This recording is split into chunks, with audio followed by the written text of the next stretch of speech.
Bismillahirrahmanirrahim. Assalamualaikum warahmatullahi wabarakatuh. Salam sejahtera bagi kita semuanya. Om Swastiastu, Namo Buddhaya, salam kebajikan.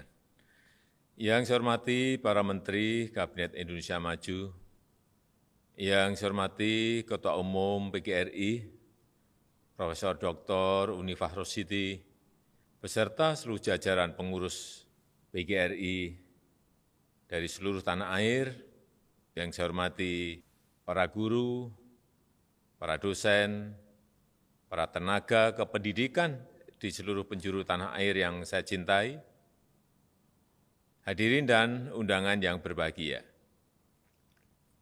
Pada kesempatan yang berbahagia ini, saya menyampaikan terima kasih, menyampaikan apresiasi yang setinggi-tingginya kepada semua guru di seluruh pelosok tanah air. Di tengah berbagai keterbatasan di era pandemi ini, Bapak, Ibu guru tetap berkarya dan terus berinovasi, melangsungkan kegiatan belajar, mengajar, baik secara online maupun harus menemui siswa di rumah-rumah mereka. Assalamualaikum warahmatullahi wabarakatuh. Salam sejahtera bagi kita semua. Om Swastiastu, Namo Buddhaya, salam kebajikan. Which I respect the ministers of the Advanced Indonesia Cabinet, who I respect the General Chairman of PGRI, Profesor Dr. Unifah Rosyidi, MPD, along with all the ranks of PGRI management from all over the country. I respect the teachers, lecturers, education staff throughout the countries.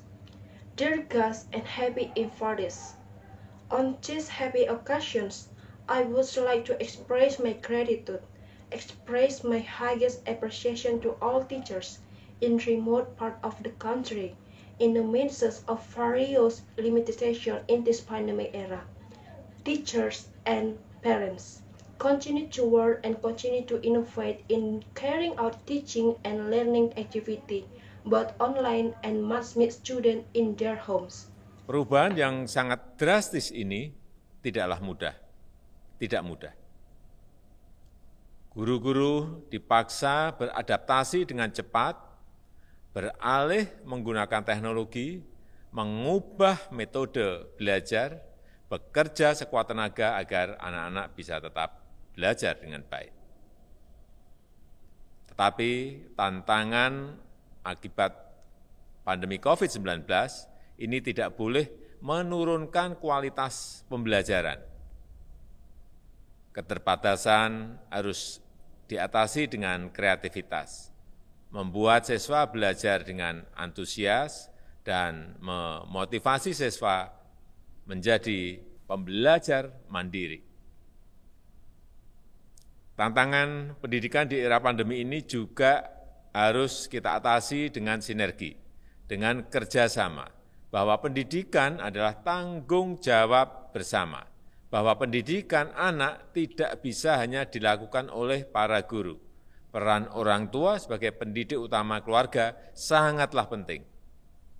Kasih sayang dan bimbingan orang tua sangat mendukung keberhasilan proses belajar anak.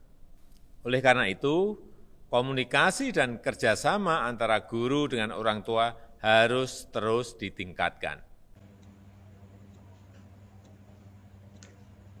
This is very drastic change. It's not easy. It's not easy. Teachers are forced to adapt quickly, switch to using technology, change learning methods, work as hard as possible so that children can continue to study well. But the challenge due to the COVID-19 pandemic must not reduce the quality of learning. Limitation must be overcome with creativity, making students study academically and motivating students to become independent students.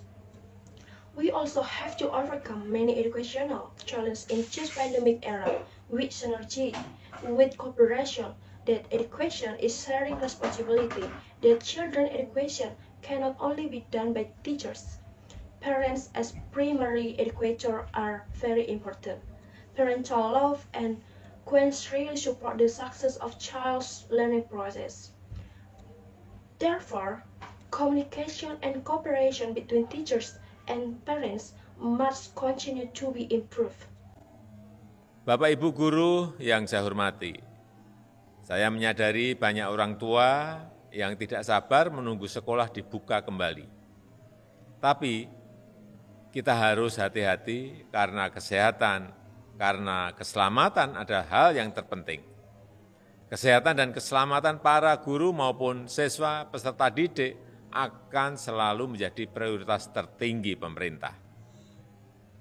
Protokol kesehatan harus dilaksanakan dengan penuh kedisiplinan, baik di sekolah maupun di lingkup keluarga. Karena kunci untuk mengendalikan COVID adalah kedisiplinan kita semuanya, agar penularan bisa dibatasi dan anak didik tidak berisiko terpapar COVID-19. Pemerintah menyadari sepenuhnya berbagai kesulitan yang dihadapi para guru di era pandemi.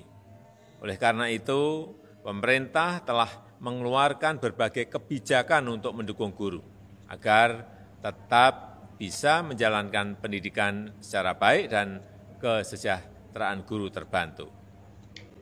Dear teachers, I realize that many parents can't wait for school to reopen, but we must be careful because of health, because safety is the most important thing.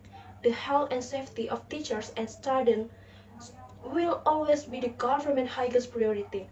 Health protocol must be implemented with full discipline both at school and in the family environment, because the key to controlling COVID-19 is discipline from all of us, so that transmission can be limited and students are not at risk of being exposed to COVID-19. The government is fully aware of the various difficulties faced by teachers in the pandemic era. Therefore, the government has issued various policies to support teachers so that they can continue to carry out education properly and the welfare of teachers is helped. Saya sebutkan sebagian saja, misalnya penggunaan dana bantuan operasional sekolah, dana BOS untuk pembayaran guru honorer. Tidak lagi dibatasi 50%, tapi bisa lebih dari itu. Pemerintah memberikan bantuan subsidi umum BSU sebesar 1,8 juta rupiah, dibayarkan Rp600.000 per bulan selama 3 bulan. Kepada sekitar 1,8 juta guru dan tenaga kependidikan honorer. Bantuan paket pulsa internet untuk guru, dan berbagai program peningkatan kualitas guru seperti program Guru Belajar, Laman Guru Berbagi, dan seri webinar Guru Belajar. I will only mention some of them. For example, the use of school operational assistance funds. Both funds for payment of honorary teachers are no longer limited to 50% but can be more than that. The government provided PSS General subsidy assistance of 1.8 million rupiah, paid 600 per month for 3 months to experiment 1.8 million teachers and honorary education personnel. Internet credit, packing essentials for teachers, and various teachers' quality improvement program, such as the Teacher Learning Program, Taman Guru Sharing, and the Teacher Learning Webinar Series. Pada bulan September 2020 kemarin, saya juga telah menandatangani Peraturan Presiden Nomor 98 Tahun 2020 tentang gaji dan tunjangan P3K, pegawai pemerintah dengan perjanjian kerja. Saya ingin guru-guru kita yang berstatus P3K memiliki gaji dan tunjangan setara dengan PNS yang lainnya. Saya sudah menginstruksikan kementerian, lembaga terkait dan pemerintah daerah untuk berkoordinasi dan berkolaborasi melakukan rekrutmen seleksi guru ASN dengan status P3K mulai tahun 2021 dengan jumlah yang besar. In September 2020 yesterday, I also signed Presidential Regulation Number 98 of 2020 regarding salaries and allowance for P3K, government employed with work adjustment, I want our teacher with P3K status to have salaries and benefit equivalent to other PNS. I have entrusted the Ministry of relevant institution and local government to coordinate and collaborate in recruiting ESN teachers with P3K status starting in 2021 in large numbers. Hadirin yang saya hormati, pemerintah menyadari adanya masalah ketercukupan jumlah guru yang harus segera kita atasi. Saat ini, keberadaan guru honorer memang sangatlah besar peranannya dalam membantu keberlangsungan pendidikan di negara kita. Tidak semua memenuhi syarat untuk menjadi PNS, karena memang usianya melampaui usia yang ditentukan oleh undang-undang. Oleh karena itu, percepatan penambahan guru yang paling utama adalah melalui rekrutmen guru dengan status P3K, yang sama-sama berstatus ASN seperti juga PNS, dengan kesejahteraan dan karirnya seperti PNS. Pada tahun 2021 ini, kita akan melakukan rekrutmen guru ASN dengan status P3K dalam jumlah yang besar.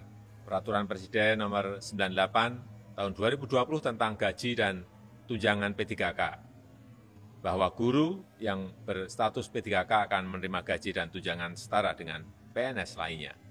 Saya berharap hal ini akan berdampak signifikan pada kesejahteraan guru di seluruh tanah air dan meningkatkan kualitas pendidikan kita. Ladies and gentlemen, the government is aware of the problem of such a case number of teachers that we must address at this time. The status of honorary teacher has a very big role in helping and continuing of education in our country. Not all of them made the recruitment to become civil servant because their age exceeds the age determined by law. Therefore, accelerating the addition of teachers, the most important thing is to recruit teachers with P3K status who have the same ESN status as civil servants with welfare and career like civil servants.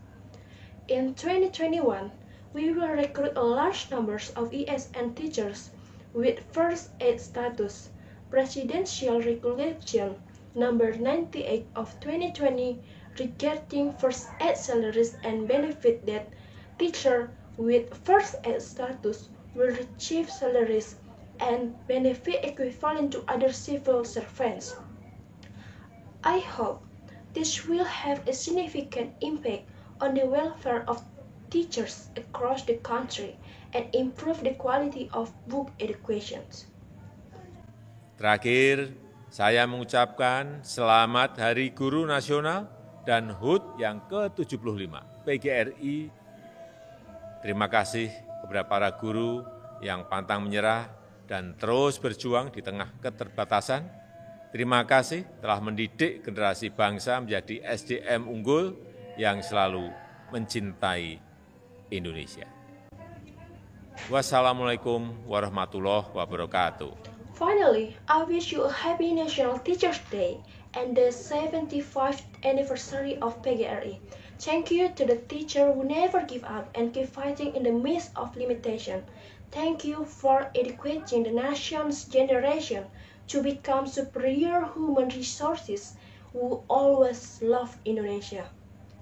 Wassalamualaikum warahmatullahi wabarakatuh. Salam.